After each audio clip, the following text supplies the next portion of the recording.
10 partai politik hampir bisa dipastikan gagal mengamankan kursi di Legislatif Senayan. Sebagian besar dari parpol yang gagal melenggang ke Senayan merupakan partai Gurem termasuk P3 dan PSI. Laporan hari ini pemirsa, laporan utama mengangkat tema Partai Gurem tampil melempem.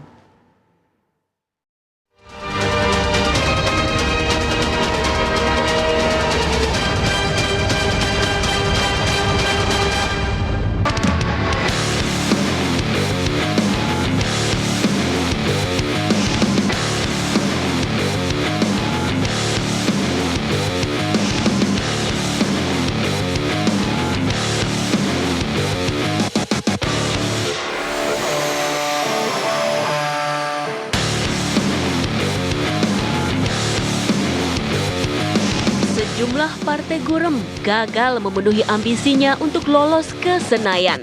Berdasarkan hasil hitung cepat sejumlah lembaga, dari 18 parpol yang memperebutkan kursi di Senayan, 10 diantaranya gagal menembus ambang batas parlemen sebesar 4% dari suara nasional. Hasil hitung cepat 3 lembaga menunjukkan bahwa partai-partai yang sebelumnya bertahta di Senayan kembali lolos. PDI Perjuangan menjadi pemenang, diikuti oleh Partai Golkar, Partai Gerindra, PKB, Partai Nasdem, PKS, Partai Demokrat, dan PAN. Sedangkan perolehan suara P3 dan 9 parpol lainnya masih di bawah 4%. Penghitungan suara oleh KPU RI juga menunjukkan hasil yang tak jauh beda. Bedanya, P3 menembus angka keramat 4%. Namun, penghitungan suara tersebut belum selesai. Mengacu pada hasil hitung cepat dan penghitungan oleh KPU RI tersebut, 8 parpol hampir bisa dipastikan lolos ke Senayan. Harap-harap cemas dialami oleh P3 karena suaranya belum aman. Sedangkan 9 parpol lainnya, termasuk PSI, hampir bisa dipastikan gagal menduduki kursi empuk Senayan. Berdasarkan Undang-Undang Pemilu, untuk mendapatkan kursi DPR RI, partai politik harus memenuhi ambang batas perolehan suara minimal 4% dari jumlah suara nasional. Pakar politik Hanta Yuda menilai P3 gagal dalam pemilu 2024 karena tidak memiliki figur kuat, ditambah mesin politik mereka kurang kencang. Partai Persatuan Pembangunan ini mesin politiknya relatif memang kurang menggeliat. Kurang terobosan politik, strategi politiknya yang kurang. Selain itu yang kedua, kita lihat bahwa tidak memiliki figur yang kuat baik secara eksternal maupun internal. Meskipun belakangan ada Sandiaga Uno yang masuk ke sana, tapi Sandi genetik politiknya berbeda dengan P3. Karena sebelumnya bersama Prabowo, kemudian masuk ke P3 ternyata belum begitu mengalami normalisasi dalam hal ini. Ditambah saya kira justru pemilih P3 ini salah satu partai yang berdasarkan data exit poll Poltreking Indonesia mengalami split ticket voting, di mana tidak liniernya pilihan pilpres dan pilihan partai. Pemilih P3 itu 67% yang memilih Prabowo Gibran. Faktor lain yang membuat P3 melempem karena kalah dari PKB dalam mengamankan basis tradisional mereka. Selama ini, PKB dan P3 memiliki basis yang sama, yaitu Islam tradisional. P3 tidak memiliki daya dobrak yang kuat untuk mengambil basis-basis tradisionalnya. Dia terkincir dengan kekuatan PKB, yang justru ada Muhaimin Iskandar menjadi cawapres, yang menjadi salah satu berkah elektoral atau kotel efek bagi PKB. Kemudian basis-basis tradisionalis dari kelompok Islamis tradisionalis dari kaum warga Nahdliyin, dari NU, basisnya itu lebih PKB yang kuat menjadi representasinya ketimbang P3. Ini yang saya kira P3 semakin terancam dalam beberapa kali, 2 kali pemilu terakhir ini, ya salah satu tergencet oleh pengaruh stabilitas dan kenaikan Partai Kebangkitan Bangsa. Hasil mengejutkan lainnya adalah perolehan suara PSI di bawah 3%.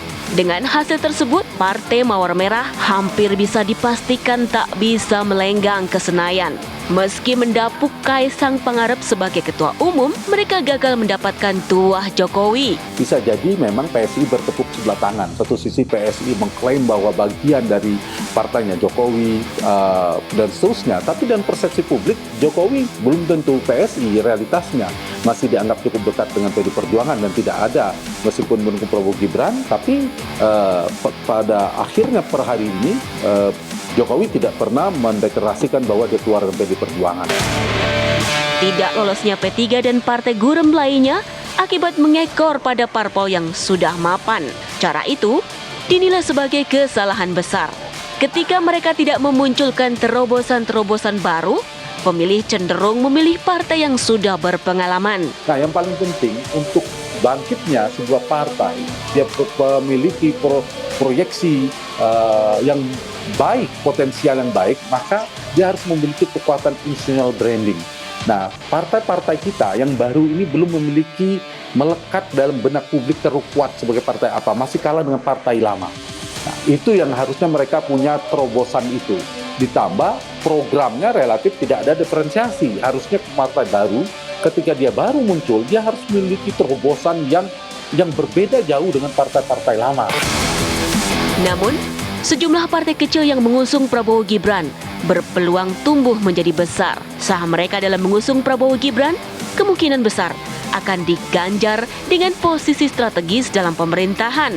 Posisi tersebut akan menjadi etalase dan representasi parpolnya di mata publik. Kalau seperti PSI mungkin masih punya kiprah di pemerintahan, minimal dapat satu menteri atau wakil menteri untuk menjadi panggung politik yang strategis. Atau PKB dan Nasdem, kalah di Pilpres tapi pileknya relatif stabil, bagus, itu akan dirayu, digoda dalam pemerintahan. Mereka akan tetap memiliki panggung politik strategis untuk mengisi dinamika politik ke depan. Apalagi partai yang seperti Golkar, sudah pileknya naik, kemudian di Pilpres mereka juga menang. Jadi saya kira kalau partai kecil tergantung, kalau di Pilpres dia masih menang, maka dia masih punya potensi untuk berkiprah di eksekutif. Tapi kalau ternyata dia partainya sudah kecil, di Pilpres kalah, nah ini yang agak sulit. Semua yang besar bermula dari kecil. Dalam perspektif politik, partai-partai gurem berpeluang bertransformasi menjadi partai besar.